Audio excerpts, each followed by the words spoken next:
नमस्कार दोस्तों, मैं आपका दोस्त अमित कोल आपके अपने यूट्यूब चैनल द कोल्ट्रा में आपका स्वागत करता हूं। साथियों, हम इस वीडियो पर जो कोल जनजाति है, भारत की जो सबसे प्राचीन जनजाति है, उसके विषय पर हम 10 पॉइंट जानेंगे, उनकी 10 विशेषताएं जानेंगे। तो मेरा आप सबसे अनुरोध है कि इस वीडियो को आप अधिक से अधिक लोगों तक पहुंचाएं, ताकि हम कोल आदिवासियों की जानकारी अधिक से अधिक लोगों तक पहुंच सके। तो चलिए शुरू करते हैं। हम कोल आदिवासियों की 10 बातों को जानते हैं।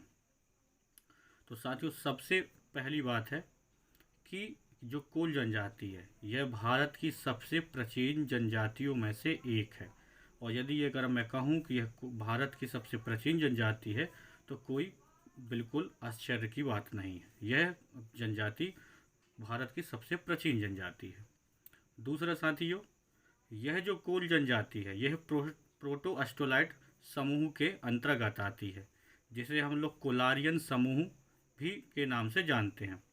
इसका मतलब ये है कि हमारे भारत में हमारे वैज्ञानिकों ने एक आदिवासियों के समूह बनाया है, जो उनके बनावट, उनके रहन सहन, उनके रहवास को प्रदर्शित करता है कि यह जो समूह है ये किस क्षेत्र के आदिवासियों का है। तो उस समूह में हम प्रोटो ऑस्ट्रेलाइड समूह पे हम आते हैं।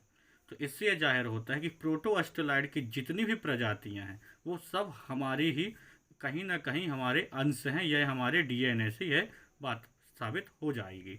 तो यह प्रोटो ऑस्ट्रेलाइड में हम लोग आते हैं। तीसरा तीसरा विशेषता यह है कि यह जो कोल आदिवासी भाई हैं, अपनी उत्पत्ति सूर्य देव से मानते हैं। यह कहा जाए, जिसे हम लोग शिंग बोंगा के नाम से जानते हैं। तो हम लोग अपनी उत्पत्ति सूर्य से मानते हैं, जिसे हम एक बार फिर आपको बता दूं कि हम शिंग बोंगा के नाम से उसे जानते हैं।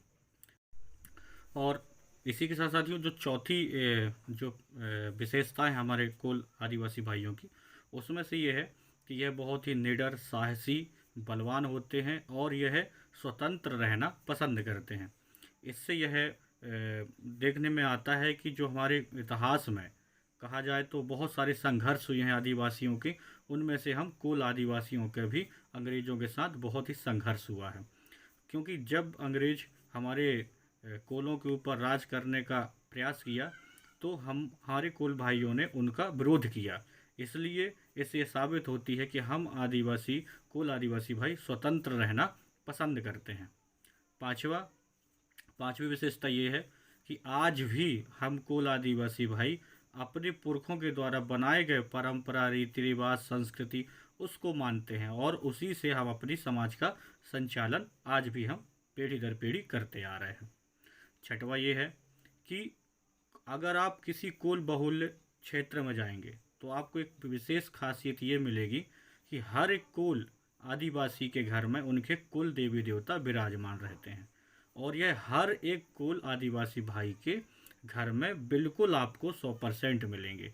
इससे यह साबित होता है कि हम लोग अपने पूर्वजों को, अपने कुल देवी देवताओं को बहुत ज़्यादा महत्व देते हैं। और यदि आज की परिस्थितियाँ ऐसी होती हैं कि हो सकता है कुछ कोल भाई एक स्थान से दूसरे स्थान भी निवास करने चले जाएं, फिर भी जहां उनका पैतृक घर है वहां पर वो जा कर के साल में 2 बार अपने कुल देवी देवताओं की वो पूजा अवश्य करते हैं। सातवां यह है कि यह जो कुल आदिवासी भाई हैं, इनमें स्वशासन व्यवस्था आज भी पाई जाती है।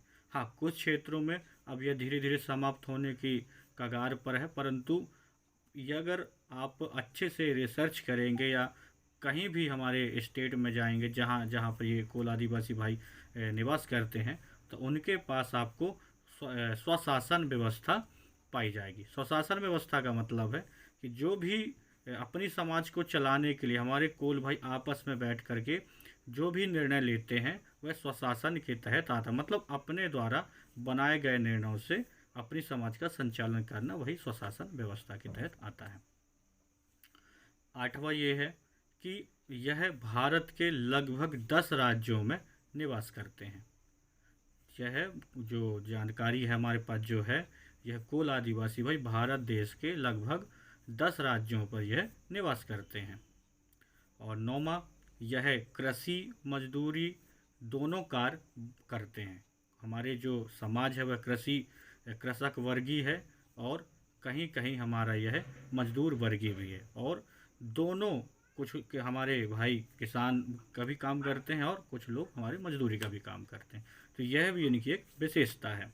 अब 10वां जो इनकी विशेषता है उनमें से एक यह है कि आपको जब भी आप कहीं जाएंगे कोल बहुल क्षेत्रों में, तो ये लोग एक समूह में रहना पसंद करते हैं।